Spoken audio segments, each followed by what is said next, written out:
Today we have a twisted thinker, Patrick Tracy Burris, a spree killer whose violent rampage stunned South Carolina in the summer of 2009. Yeah, it was only 6 days, but the scale and speed of the killings were terrifying. 5 people murdered, with no clear motive ever uncovered.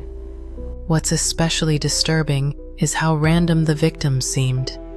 A peach farmer, a grandmother and her daughter, a furniture store owner and his teenage daughter. That's what makes it so unsettling. It wasn't one specific type of victim. It was like Burris just snapped and started targeting whoever crossed his path. And this wasn't his first encounter with the law. His criminal record was over 25 pages long. That's mind-boggling. And yet he was released from prison in April 2009, just 2 months before the killings began. I read he was classified as a habitual felon, but most of his previous crimes were property-related: breaking and entering, larceny. Which makes his leap to lethal violence even more shocking. It's like he escalated without warning. Or maybe there were signs we just missed.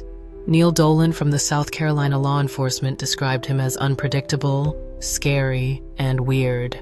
Definitely not comforting descriptions.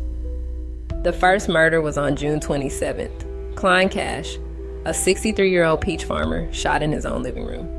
His wife had just left to run errands. When she returned, she found him dead. It's horrifying. And it didn't stop there. On July 1st, he killed Hazel Linder and her daughter Gina, tied them up and shot them. Brutal.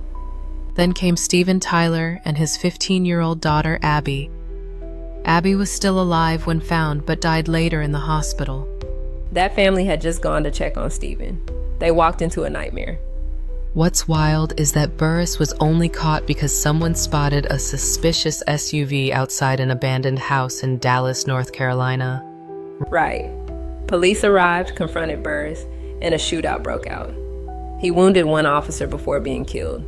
His gun matched the ballistics from all 5 Gaffney murders. Case closed. Or maybe not. Authorities have considered he might be linked to other unsolved murders, like one in Mooresville just weeks before. The Mooresville case, Matthew Stewart shot in his bed. His wife survived. She described the shooter only as a tall male. Burris was 6'8", not exactly a subtle presence. But there was no direct link, just suspicion based on timing and method.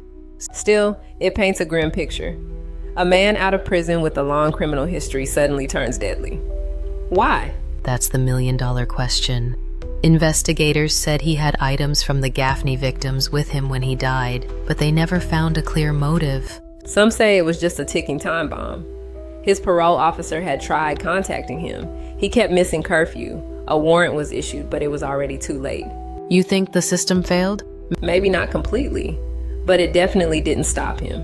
Reggie Lloyd from the South Carolina SLED said, "Citizens deserve better than having someone like Burris walking free." Hard to argue with that. He had been in and out of jail for decades. Nothing seemed to rehabilitate him. And when he finally exploded, 5 people died, possibly more. What stands out to me is how random it all was. Burris didn't seem to have a grand plan, just violence.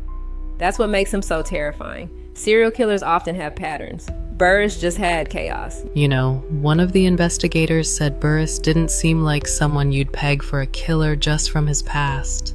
Until he was. And by then, the damage was done. There's a quote from a local woman in Gaffney that stuck with me. She said, "We just want to make sure he's gone." You can feel the fear in that. Gaffney isn't a big place. When a spree like this hits, it shakes the whole town. And even though Burris is dead, the trauma lingers. Families torn apart, unanswered questions. Like why he kept going, or why no one saw it coming. Maybe some did, but didn't realize how far he'd go. A chilling reminder that sometimes monsters don't wear masks. So true. And with that, we leave you with this. How do we balance second chances with public safety? It's a tough one, but clearly some people should never be let back out. We'll be back next week with another deep dive. Until then, stay safe and stay curious.